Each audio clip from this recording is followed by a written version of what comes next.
তারা যতবার এসেছে ক্ষমতায়, যতবার এসেছে রাষ্ট্র পরিচালনার দায়িত্বে, তারা সেটা অপব্যবহার করেছে, কারণ ফ্যাসিজমই হচ্ছে তাদের মূলনীতি।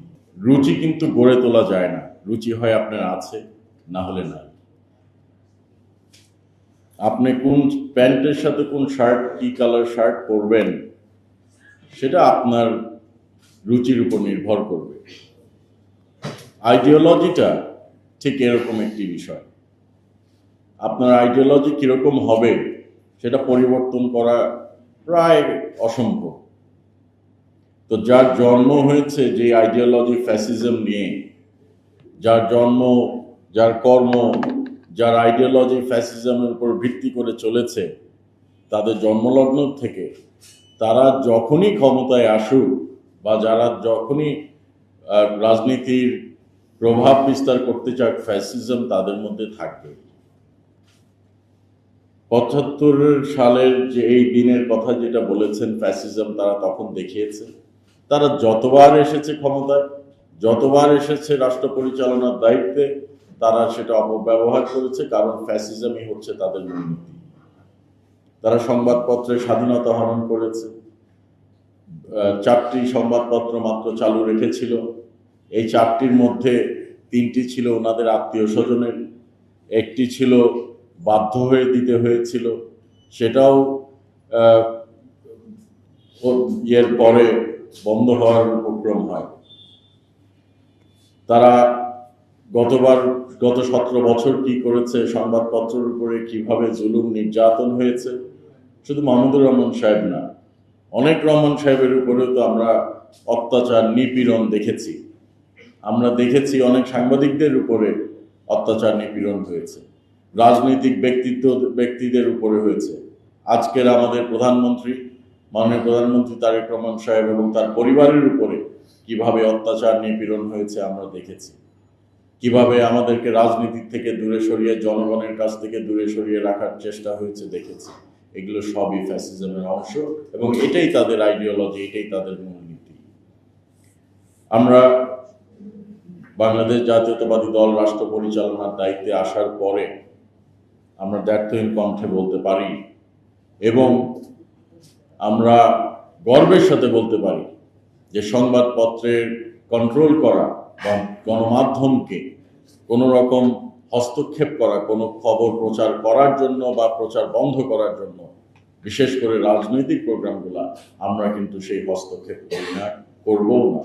আমাদের সেই নীতি নাই, আমাদের সেই মানসিকতা নাই। মাননীয় প্রধানমন্ত্রীর নির্দেশ, সংবাদপত্র স্বাধীনভাবে কাজ করবে, সংবাদপত্রের স্বাধীনতা বজায় রাখতে হবে। সরকারের বিরুদ্ধে কথা বললেই যে সাহসী সাংবাদিকতা, তা কিন্তু না। সরকারের পক্ষে কথা বলাটাও সাহসিকতা, সরকারের ভালো দিকগুলো তুলে ধরাটাও সাহসিকতা। এটা কেন, এটার একটু শর্ট ইয়েতে আমি বলি 1-2 লাইন।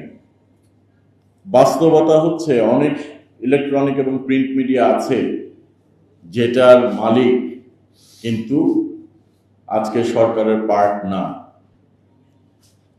অনেক ইলেকট্রনিক প্রিন্ট মিডিয়ার মালিকরা আছেন যারা বিগত সরকারের সংসদ সদস্য ছিলেন বা অনেক সময় মন্ত্রীও ছিলেন।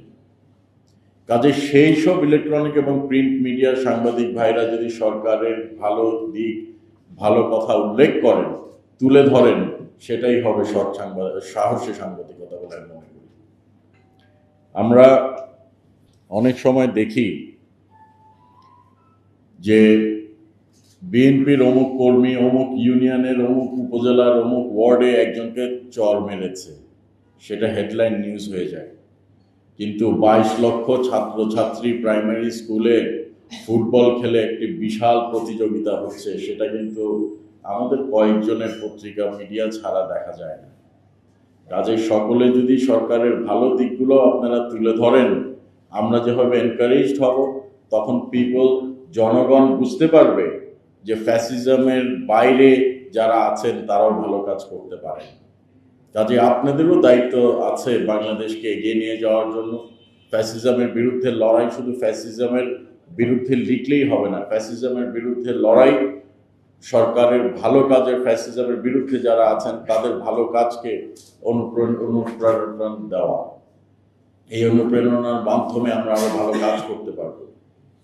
সংবাদপত্র গণমাধ্যমের সাথে এই সরকারের একটি ভালো আন্ডারস্ট্যান্ডিং বলতে একটি ভালো সম্পর্ক আছে, সুসম্পর্ক আছে, এবং আমরা এটা বজায় রাখতে চাই ভাই। সংবাদপত্রকে আমরা আমাদের এগেনস্টে নেওয়ার কোনো কারণ নাই। We want to work as a team work করেই বাংলাদেশের উন্নয়ন সম্ভব, টিম ওয়ার্ক করে বাংলাদেশকে এগিয়ে নিয়ে যাওয়া সম্ভব। বিশ্ব দোরগোড়ায় বাংলাদেশকে একটি উজ্জ্বল নক্ষত্রে পরিণত করতে হলে, এই 17 বছরের জঞ্জালের থেকে বেরিয়ে আসতে হলে আমাদেরকে একত্রিতভাবে সকল শ্রেণী পেশার মানুষকে বাংলাদেশের পক্ষে একত্রিতভাবে কাজ করতে হবে। আপনারা এখানে অনেক সিনিয়র সাংবাদিকরা আছেন যারা অক্লান্ত পরিশ্রম করে আজকের এই পর্যায়ে এসেছেন। জুলাইয়ের আন্দোলনে আমরা যেই ছাত্র জনতার আন্দোলন করেছি এবং আমরা যেই ফলটা পেয়েছি, এটা ধরে রাখতে হবে। ফ্যাসিস্ট যেন মাথাচাড়া দিয়ে উঠতে না পারে, সেদিকে আপনাদের যেরকম অংশগ্রহণ, আপনাদের যেরকম সহযোগিতা প্রয়োজন, রাজনীতিবিদদের যেরকম সহযোগিতা প্রয়োজন, ঠিক তেমনি সকল শ্রেণী পেশার মানুষের, ইলেকট্রনিক প্রিন্ট মিডিয়ার সহকর্মীদের তাদেরও এখানে অংশগ্রহণটা খুব জরুরি।